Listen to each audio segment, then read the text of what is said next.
A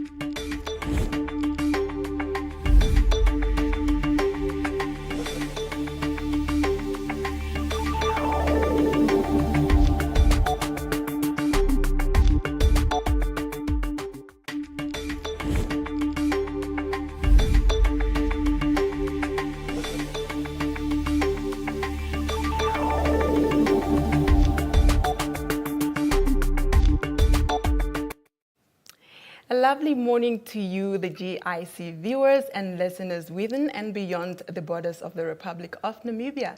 And a very warm welcome to your Monday morning edition of the Public Enterprises Information Sharing Session, live from the Government Information Center studio with me, Hileni Philippus Hamunyela.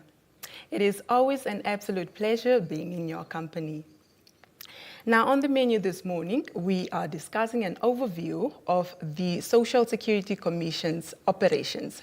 And to help expound more on the topic, I am joined in the studio by the CEO of the Commission, Madam Milka Mungunda. But before I welcome my studio guest, I'd like to urge you, Namibia, to be part of this discussion by following the conversation on our social media platforms, where we are streaming this show live. On Facebook, we are at Ministry of Information and Communications Technology. Alternatively, you can stream us live on our YouTube channel, and our handle there is MICT Namibia. Be part of the discussion, and post your questions in the comment section there by our social media platforms. Now, Madam Mungunda, it is an absolute pleasure being with you in studio this morning. Good morning and welcome to the Government Information Center. Good morning, Helene, and thank you so much for inviting me. Right. Now, first things first, Madam CEO. Of course, for somebody who's not well acquainted with what the Social Security Commission is, talk to us about who Social Security Commission is, when was it established, and perhaps what necessitated the establishment of the Commission. Thank you so much, Helene. Social Security was established by Act of Parliament of 1994. And the main reason why Social Security was established is, you'll recall that at that point in time, the ruling party was moving more towards a socialist system. Mm-hmm. And at that point in time, after independence, the government felt that people should benefit from the resources of the country. Mm-hmm. But in addition to that, Social Security is a signatory to the ILO Convention. And within that ILO Convention, there are certain pillars that any country who is a signatory is expected to implement. And it is from that perspective that Social Security has been established to implement some of those pillars of the ILO Convention. Okay. Now, having said what you just said now, Madam CEO, what are some of the main objectives of the Commission? You have to look at it from the backdrop of what I've just said, but the main objectives of the Social Security is to eliminate poverty, and at the same time to also make sure that there's a humanitarian aspect to it. Within the Act, it makes provision that Social Security should provide for social protection. Mm-hmm. Now, if I looked at it from the country's perspective, social protection has got various aspects. You have got the children's pension, old age pension, normal retirement pensions. Mm-hmm. Unfortunately, in Namibia, we don't have all this concentrated in one institution. Mm. That is why you'll see that the Ministry of Gender is taking care of the old age and the children's pension, mm-hmm. and other pensions are either private or public. Now, according to the Social Security Act, we are expected to make provision for sick leave, maternity, and death benefits. We make provision for injury on duty. Mm-hmm. If you are injured while you are working, then mm-hmm. we make provision for that. And in addition to that, we've got a development fund. And the development fund, will elaborate a little bit later, mm-hmm. what is it all about. Mm-hmm. And then it also makes provision for the National Pension Fund and also for the National Medical Aid Fund. Now, having said that, the last two, the National Pension Fund and the National Medical Fund, they have not been implemented as yet, mm-hmm. but we are quite advanced when it comes to the National Pension Fund. Okay. Ms. Mungunda, earlier on when you were responding to my question number 2 about the objectives of the Social Security Commission, you have mentioned about a humanitarian cause. Briefly talk to us about why it is important or what exactly it is meant by by the term humanitarian cause, pardon me, and why does everyone need to be part of it? The Act makes provision that once you are an employer, you have to be registered with Social Security. And as an employer, within 30 days from being a member, you have to start paying contribution. Now, what we are saying with humanitarian is that, if I may put it this way, it's almost like cross-subsidization. Okay.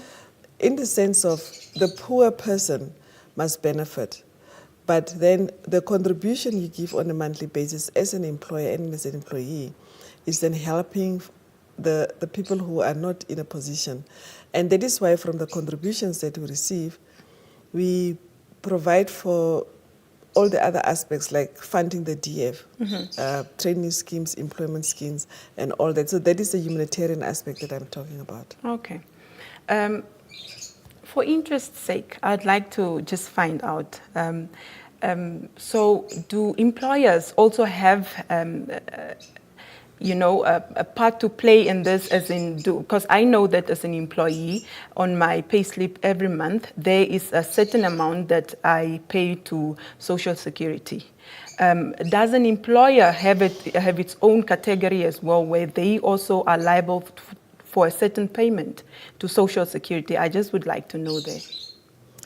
Yes, by virtue of the Act, both the employer and the employer are supposed to contribute 50% each. Okay. And the employer must deduct this from the monthly pay of the employees.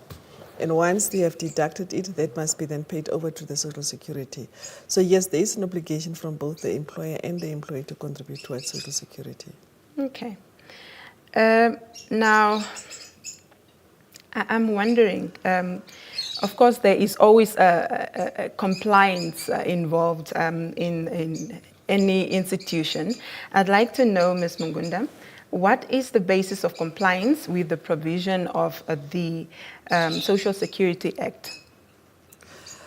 The moment you have started a business, from that moment onwards, you are expected to be compliant with the Social Security Act.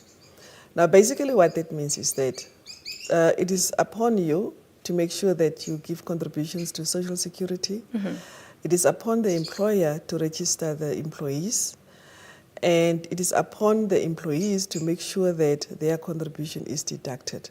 Now, the reason why we are saying that is, in the event of a trigger, if the lady becomes pregnant and she has to give birth, but you have to be at least contributing for 6 months.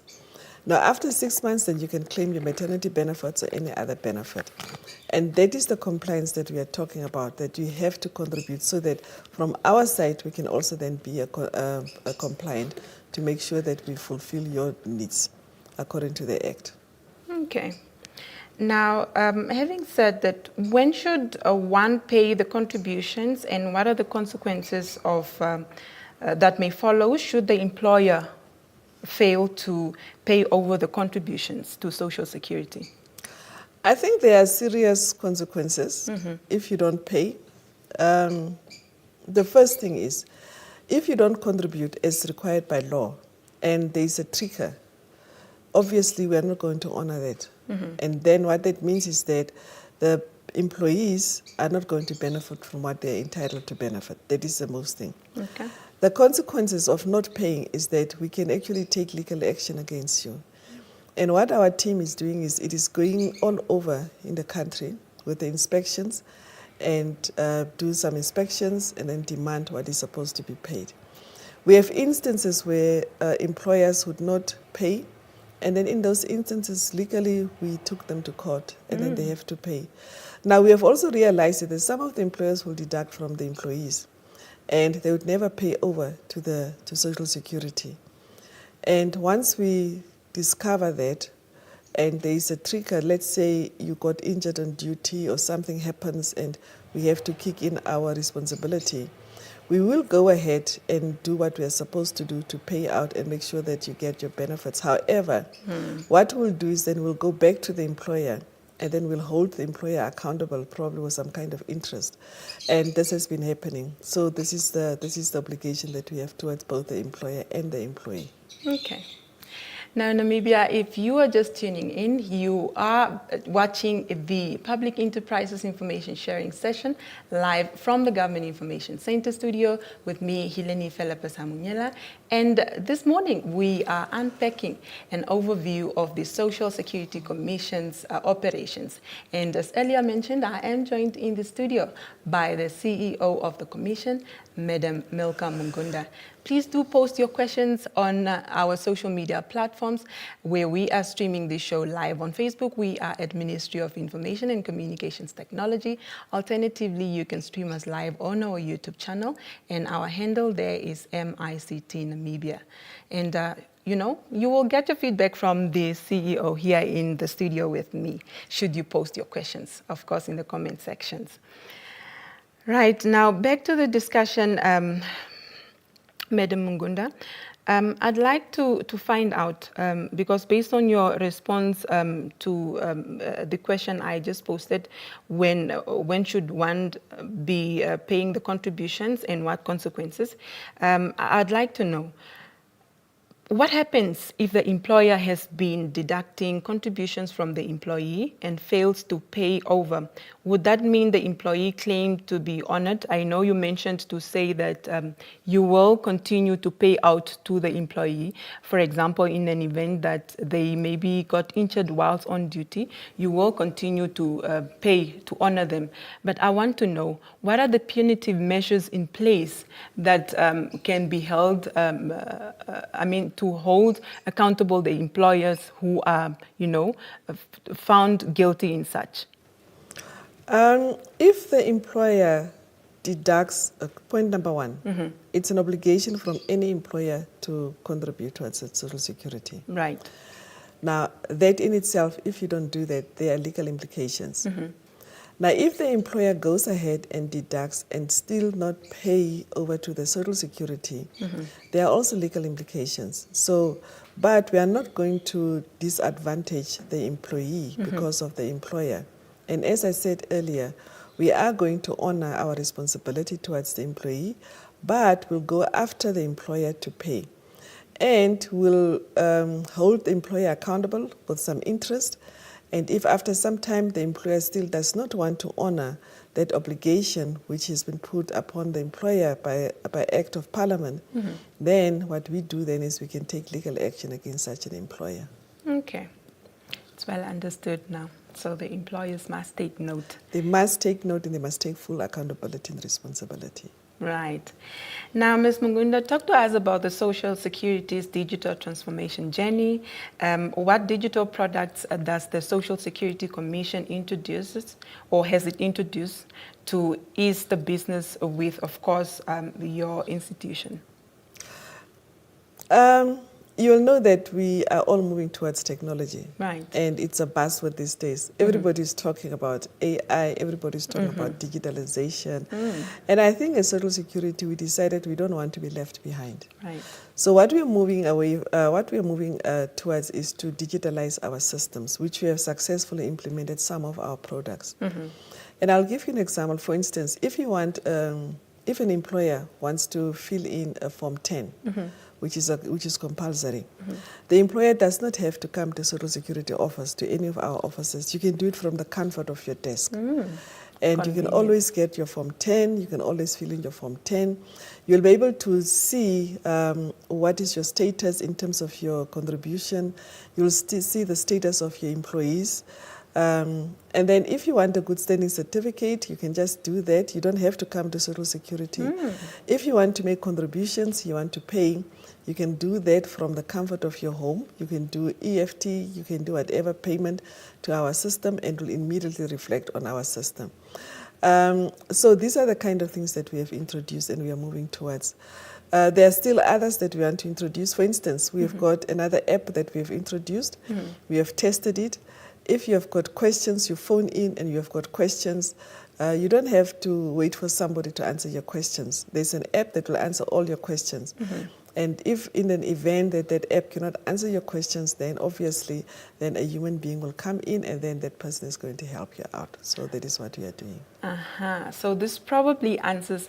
I went onto your website, I think it was last week, and I met a very friendly chatbot. Her name was Letu, or if I can remember the name correctly. And you know, it's of course just leveraging with the rest of the world and benchmarking on what the rest of the world is doing as far as, you know, the AI is concerned. I mean, we are living in the fourth industrial world. So indeed, I see that the Social Security Commission is playing its part in that regard. And I must really applaud you for, you know, the level of inclusivity and ensuring that you are part of this digital transformation as far as the AI is you know, concerned. I applaud you for that. No, thank you so much. Right. Now, we have also seen at some digital cashiers stationed at some of your offices around the country. Does this mean that you are no longer receiving cash at your offices, or what does this imply?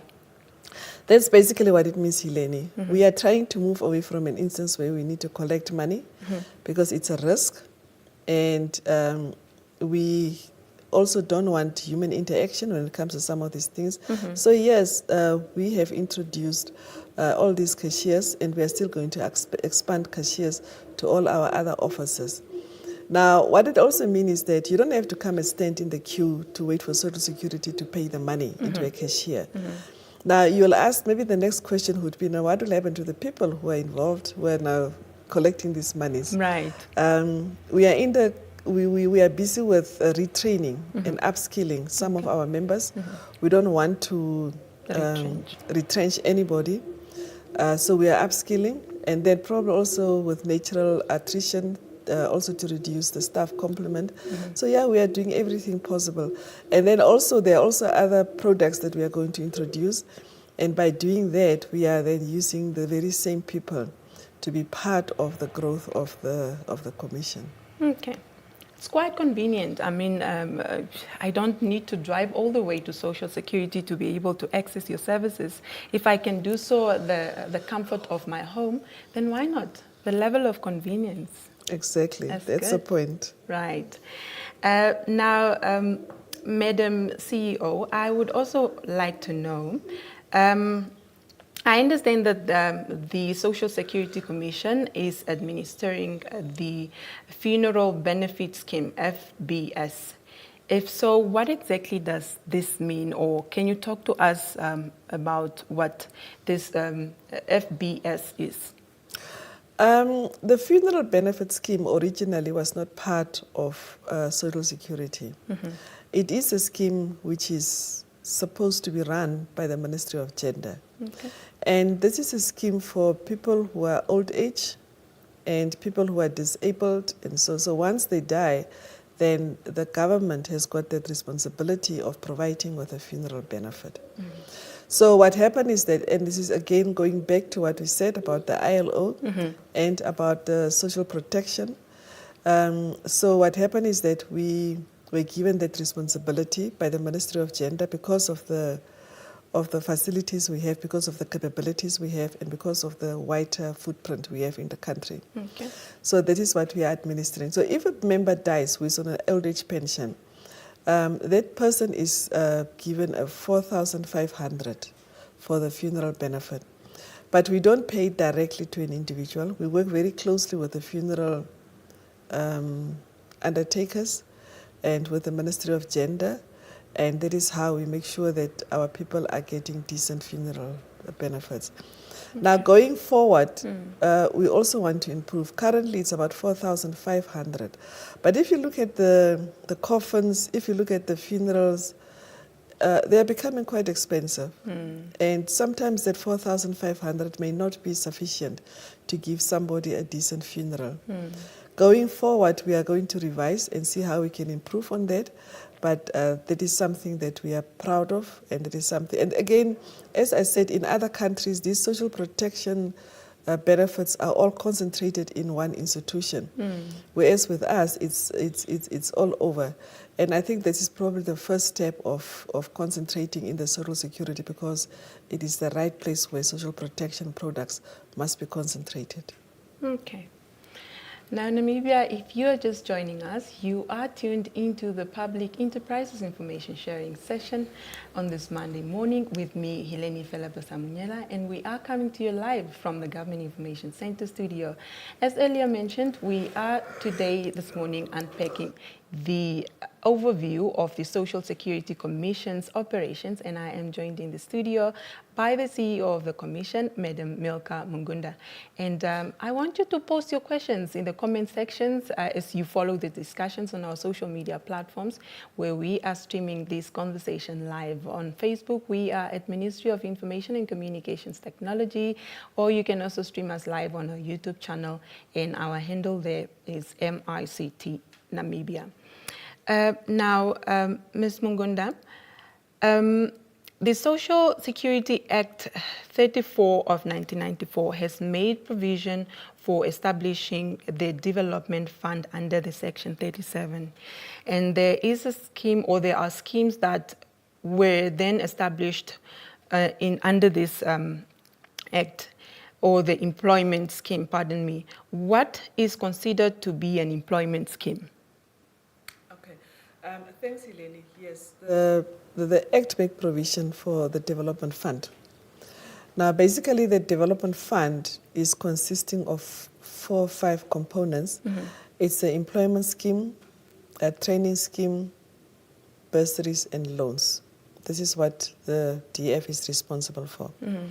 Now, you are asking about the employment scheme. Let me take both of them together. Okay. The employment scheme and the training scheme is basically there to assist upcoming SMEs or existing SMEs which are struggling, to help them, to assist them to move a little bit forward so that they become independent, and then they also move into the bigger sphere of the business. So on an annual basis, we send out proposals or requests for proposals, and then we analyze this request for proposals. And once this proposal is sustainable, it's community-based, it's a broad-based community project, and what we then do is that we will then provide grants to these SOEs or these SMEs. Now, we are not going to give it to an individual because we don't want to enrich an individual per se, but the programs are such that it should benefit the entire community or a group of people so that they can also move forward and benefit from the contributions they give. Now, that is as far as the training schemes and the employment schemes are concerned. As far as then we also have bursaries and loans.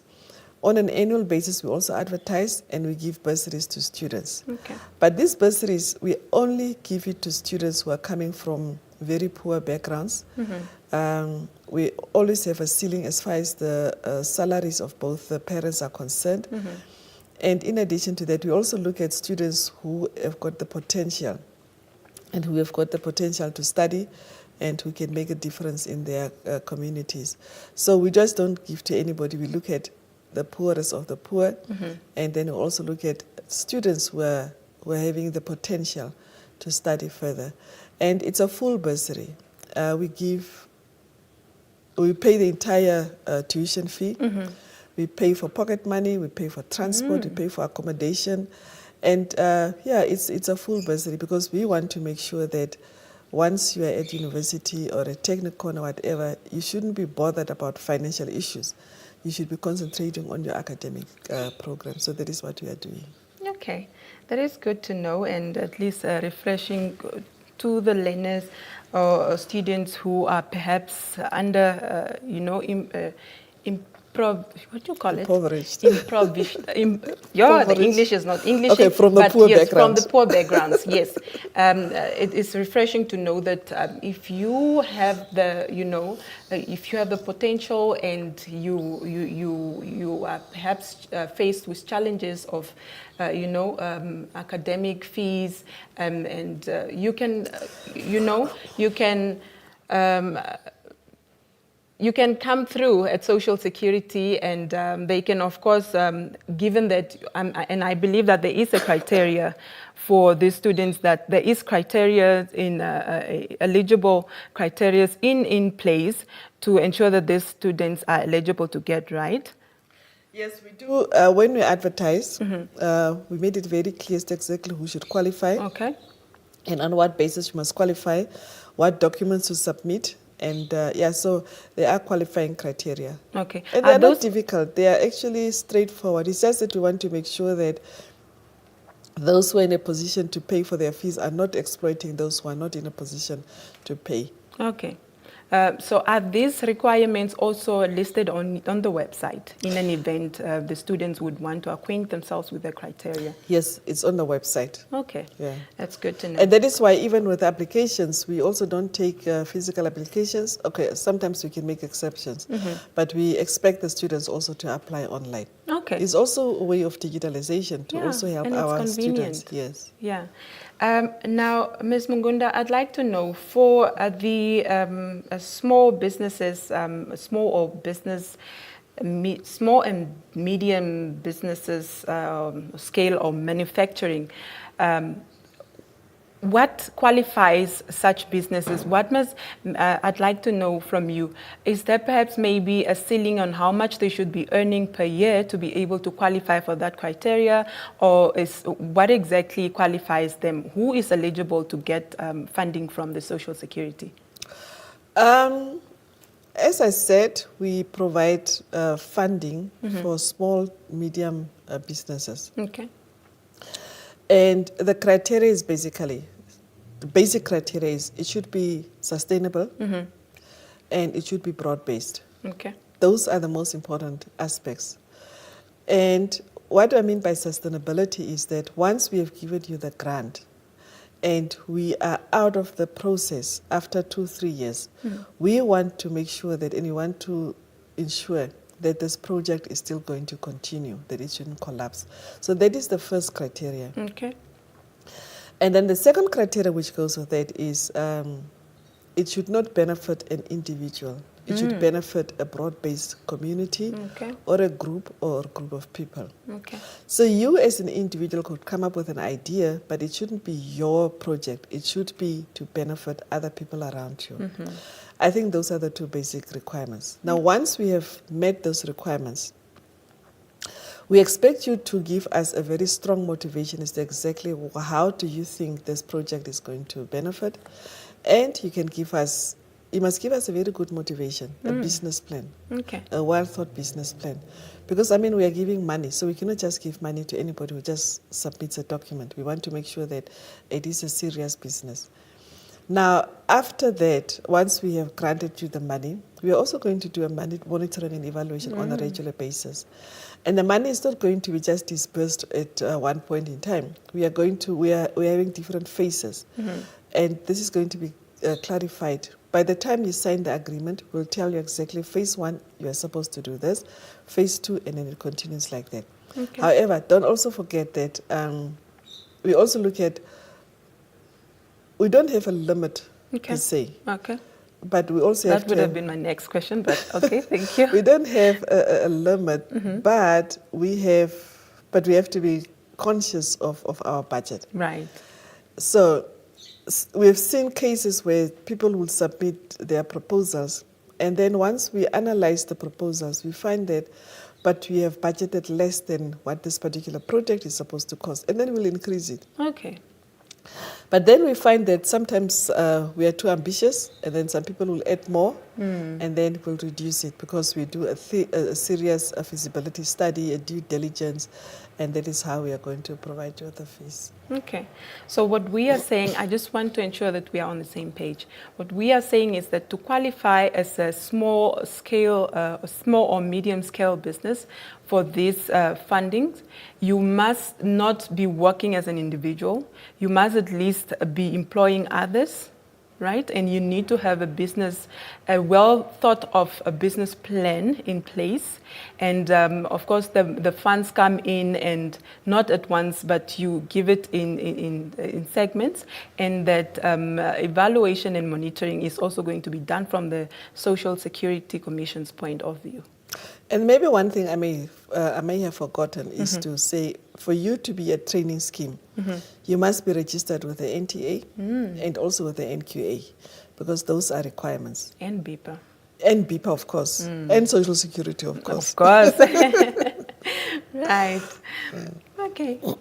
It's good to know. I'm sure the youth that are glued on their TV sets or viewing right now and on their social media platforms are finding it quite fruitful to know that the Social Security Commission has such funds in place for them in an event they need such funding. But of course, there are rules and regulations in place to ensure that they are the eligible businesses. Maybe, Hilary, before we move away from this point, what we also do is when we advertise, there is a template that you have to use just to guide you also. Okay. And if you are struggling, the staff in the DF are always willing to assist, whether it's with training or whether it's with anything.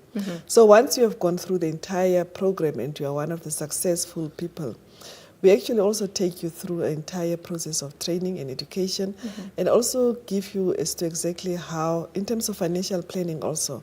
So we provide Very you with important. all that. So we want our youth, youth are complaining that they are unemployed, they don't have jobs. I think these programs are there to assist our youth to be self-employed and also to benefit from what the government is giving. So I would encourage you to really make use of these opportunities which we are providing. Right. Now, you've earlier on mentioned about the DF. What exactly is the DF for somebody, for interest's sake? What is the DF? The DF stands for Development Fund. Okay. And that is where we are doing all our social responsibility projects. Okay. For the same projects we've been talking about, the training, employment, bursaries, loans, those kind of things. Right. Now the loans, it's only for bursaries, student. It's not for normal loans, so it's for student loans. Oh, it's for students. So the students should be paying back once they maybe secure a job employment after their studies. They will be paying back to the Social Security. It's not grants, but it's loans. There are two projects. Okay. The one is a grant. Okay. It's a bursary, a pure bursary. You don't have to pay back. The only responsibility we expect from you is to make sure that you study and you pass. Okay. Now, that is the one which is 100% covered. Okay. Then there is a loan. The loan is mostly for postgraduate students or in exceptional cases for undergraduate students. But due to the problems that we've been encouraging, and as you can see from NASAF also suffering and struggling to recover these loans, Right. we're actually moving away from giving loans so that we can concentrate more on the bursaries, which is a very straightforward one. Yes. Okay. Now, Ms. Mungunda, of course, the institution cannot, I know you've highlighted a lot of achievements that the Social Security Commission has undergone or achieved during the period under review. But briefly talk to us about some of the operational challenges that you are currently facing as a commission and how you are addressing them. Helene, I think like any other institution, we do have challenges. It's Right. not always easy. Maybe if I may go back to the major challenge, we want to move away from the way we used to do things 10 years ago. Right. And for us to do that, technology is supposed to be the one to assist us. I think on the technological side, although we have made some positive strides, although we have made some serious positive although we have achieved positive achievements, I think there's still room for improvement. So that is the one challenge. Okay. The other challenge, which is also a big one, which sometimes we don't have control over, it's identity documents. It's a very big challenge. It's just not social security problem. I think it's a national problem. We do get people without identity documents who are registered, especially farm workers, domestic workers. And when they have to claim, it becomes a problem because they cannot open bank accounts. Right. And this, to us, it's a very serious concern. So we urge everybody to at least make sure that they do have their identity documents, and at least then they can also open some kind of accounts.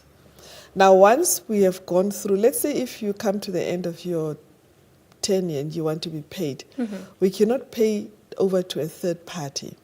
We have to pay to you as a person.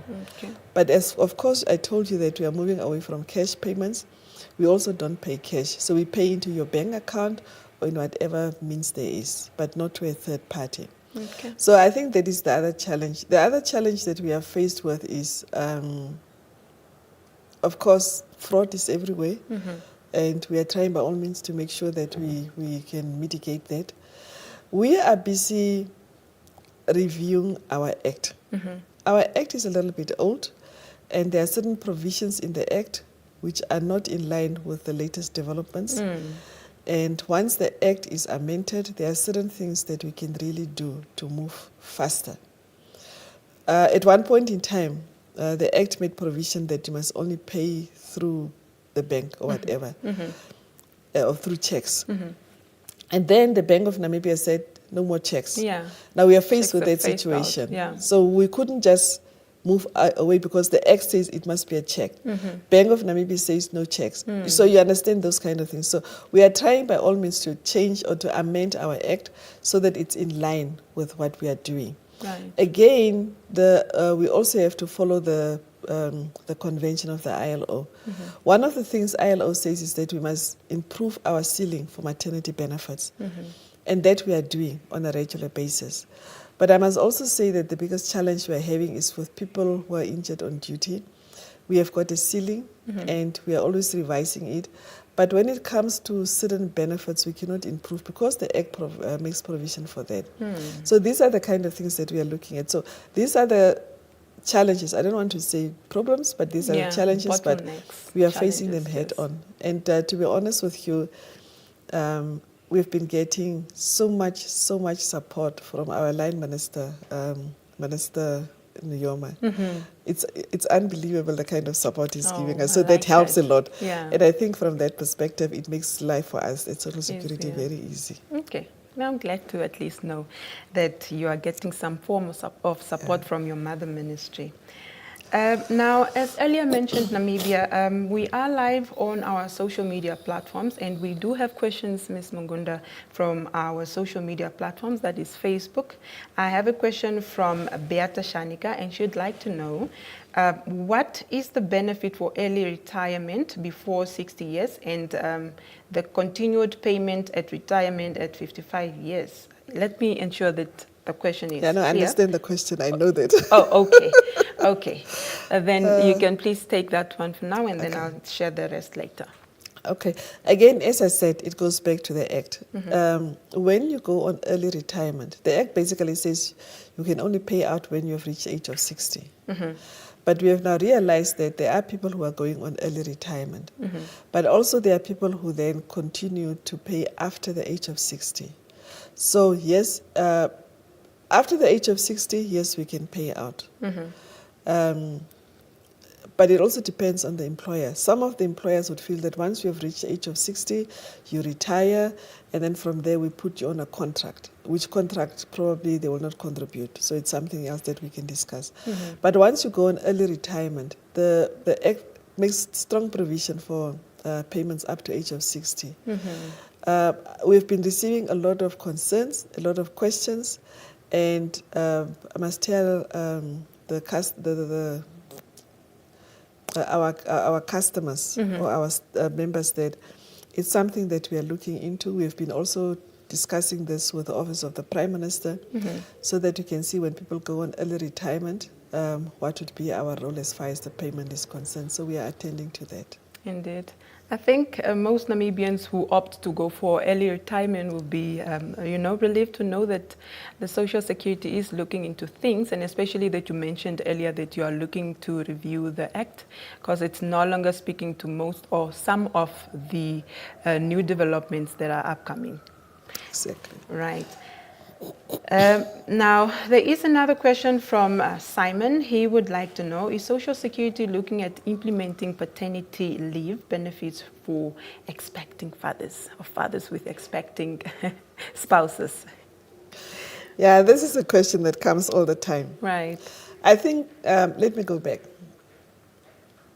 The reason why there is a maternity benefit is that you've got the lady who is pregnant for 9 months, who is going through a lot of emotional and hormonal changes for 9 months. And because of that, there should be some kind of relief when she goes and then delivers. And it is from that perspective that there is a 3 months maternity benefit. The month before you go, the month you are when you go, or the month when you're delivering, and then a month after. And this whole maternity benefit is for the woman to come to terms and adjust to the changing environment. Now, having said that, men are also going through that. Some men are also sharing this responsibility with their spouses. Right. And unfortunately, they are not going through those changes, physical and emotional changes, to the extent that the women are going through. And I think that is why there's a maternity benefit for the women that we are paying. Now, men have been complaining, but we are contributing towards that. Why are we also not benefiting? Yes, you are contributing, but don't think that you're just not contributing towards the maternity benefit. You're also contributing towards all the other benefits for the injury on duty, sick leave, and all those kind of things. So that is how you're also benefiting. And you remember right at the beginning, I said it's a socialist kind of an approach, and it's also cross subsidization. It's like any other insurance. It's like any other pension. So from that perspective, what we do is it's a cross subsidization. So let's say you have contributed for 6 months as a woman. And after that, you go on maternity benefit. I mean, what you have contributed for 6 months is nothing compared to what you will be paid for the next 3 months by Social Security. And the reason is because the other people, like the men, are helping, and then their contribution, we use it towards assisting this poor lady who is about to deliver. Okay. So, but we don't intend to introduce a paternity benefit. Not anytime soon. Not anytime soon. I'm not so sure whether it's very close in the horizon, but not anytime soon. Paternity leave is probably being addressed by the Ministry of Labour, but paternity benefit, not from us at this point in time. Okay. So to my brothers who are, wanting to know whether paternity leave will be implemented soon, hang on. Just not yet, but don't worry. Maybe it's soon. Just not now. It's not in the pipeline, but yeah. Ms. Mangunda, we do have another question. It's from Whitney Kaindo, and she would like to know, how much has the Social Security Commission disbursed towards community development and employment creation, bursaries and study loans and training schemes since the inception of its development fund to date? If you don't have the exact, database, I'd rather maybe you make just an estimate. Yeah, I think at this point in time I don't have that, but what I can tell you is that the last disbursements we did was about more than 29 million. More than 29 million. More than 20, that was a year ago. Okay. The current disbursements, it's about 35 million that we are going to do soon. So we are talking about huge amounts of money. So, I mean, to start from inception, I don't have it now, but I can just give you what we have been doing for what I've got on this is just for training and employment schemes. Right. Excluding bursaries and loans. So bursaries and loans, it's another thing. And employment and training schemes, that is approximately what we have disbursed. Okay. Then, Ms. Mugunda, I'd also like to know how does the Social Security Commission engage with the community to better understand their needs and expectations? Yes, we do have programs for people in the informal sector. But it's not always working to the extent that I would really want it to work, because the informal sector is also having its own complications. And we constantly, the teams constantly consult the informal sector and see how we can then help them also to come on board, to come on board so that they can also benefit. And what we do is we sometimes attend shows, we attend events where we advertise ourselves, where we do education, and then, yeah, those are the kind of things we do. But for instance, if we are invited to an event, then we'll go there. If there's something in Evelyn Street and we see we can benefit from it, then we'll send people to go to Evelyn Street to do an education and also to explain the role of Social Security. And what I've been doing is that I've been approached by some of the informal sectors, like for instance, the music industry. And then they will say, one of our musicians died, but because we did not contribute to Social Security, we couldn't help him. And what I've been telling them is that let them form a group, an association. And then what they do is then they can contribute, collect from them, and then contribute towards Social Security. So when an event like that is triggered, then that person is going to benefit. The same thing with the domestic workers. The same thing with hairdressers, shebeen owners. You see, so these taxi owners. So, I mean, if these people can organize themselves and come to Social Security, we are very much willing to assist so that we can also expand our footprint to them so that they can also benefit, because these are the people who actually need these benefits from Social Security. Right. And once they are ready, and once we are also, we can help them to also organize themselves. Okay. And I've been saying that, but of course there are too many challenges that we haven't met. Yeah, no. It is well understood, but I also do know that you conduct a lot of public sensitization meetings. I know Mr. Shido just beginning of this month conducted one, so you are doing very well in that department. Yes, we do. Right. Now we are slowly but surely coming to the end of our discussion this morning, but Ms. Mungunda, maybe before I let you go, we would like to know what are some of the measures in place to ensure transparency and accountability within the Commission's operations? Okay, we do have a board of commissioners. Okay. Now there are different subcommittees. One of the committees is on audit and risk, and this committee is then responsible for doing an audit on a regular basis. Okay. We do have internal auditors, we do have external auditors, and these people are always keeping us on our toes. Okay. And in addition to that, we've got some measures in-house when it comes to different accountabilities from the different heads of departments and from the staff. So yes, from that perspective, transparency is very important for us. Okay. And we always say anybody can come and then inspect our books. There's nothing we hide. We have got the robust investment strategy in place.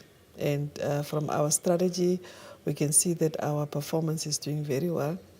And because the performance is well, that is what we're also using to then pass that over to our clients. And maybe just for your information, maybe I can use this opportunity at this point in time. Right. We recently improved on maternity benefits, Okay. but we have not increased the contribution. Unfortunately, we have to increase the contribution coming next year, Okay. so that by increasing the contribution, we'll also be able to then also increase our benefits. Okay. So we decided to give it a window period, but next year we'll have to increase the contributions. And by doing that, I want to assure our members that we also want to increase the ceiling so that women, when they go on maternity benefits, they will be earning more. Okay. And then, of course, when it comes to the other aspects of our benefits also. Okay. So that is our intention. Okay. I'm keen to know, for the prospective mummies, the improved maternity benefits, what exactly are we referring to? You see, currently we've got a ceiling to say if you are going on maternity benefits and you are earning more than, I think it's 15,000. 13,000. 15. Oh, 15. Yeah, okay. if you're earning more than 50,000, 15,000, we can only pay you up to a maximum of 15,000, which is sometimes very little. Yeah. And I acknowledge that. Yeah. And it's not always easy. Being a mother. Yeah, especially if your salary usually is at 50 or 40, exactly. now you are getting 15. Exactly, Yeah. that is the challenge.